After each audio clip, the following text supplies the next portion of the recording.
Que a paz de Cristo seja conosco, falando ousadamente.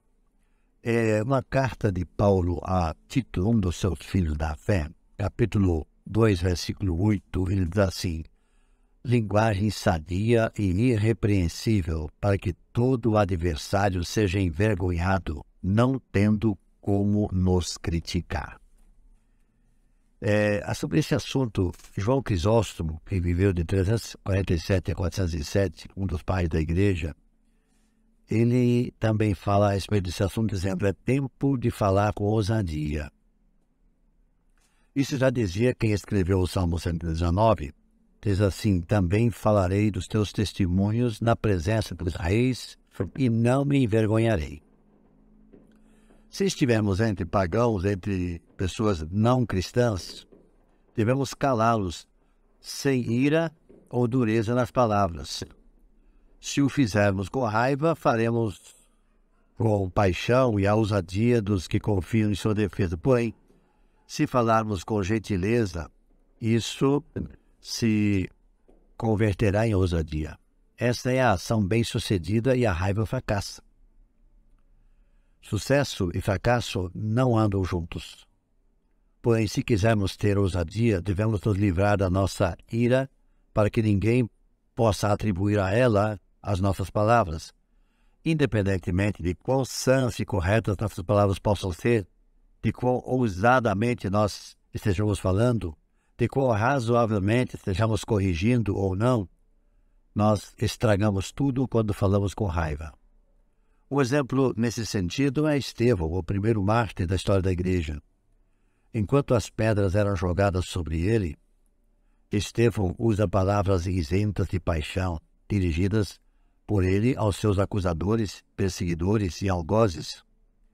Ele não abusou deles, e sim lembrou-lhes as palavras dos profetas que os seus algozes conheciam. Estevão procede assim para mostrar a eles que ele, Estevão, não estava usando palavras carregadas de ira. Ele orou enquanto sofria o mal que era praticado por eles. Ele dizendo na sua oração: não lhes imputes esse pecado.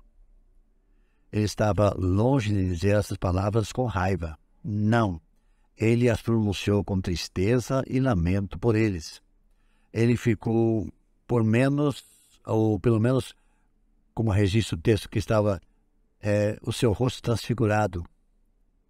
E isso os que o apedrejavam puderam ver. O texto diz que eles viram o seu rosto como se fosse de um anjo. Para aquelas pessoas que ali estavam, presenciarem isso, naturalmente deve ter trazido um impacto. Então, se quisermos ter ousadia, devemos nos livrar da nossa ira, para que ninguém possa atribuir a nossa eloquência ou a nossa ousadia à nossa ira.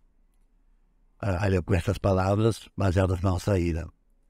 Linguagem sadia, diz o apóstolo Paulo a Tito, seu filho, devemos usar para que o nosso adversário seja envergonhado, não tendo nenhum motivo, não tendo indignidade alguma a dizer a nosso respeito. Se fizermos assim, podemos ser ousados, mas não do contrário. Deus nos abençoe e nos mostre como devemos agir. Vamos orar? Senhor nosso Deus, que nós possamos usar as palavras certas, no momento certo, na medida certa, e inclusive na tonalidade certa, para que, através do nosso falar, Tu sejas louvado e engrandecido, e que o Teu nome seja bendito eternamente. Oramos em nome de Jesus. Amém.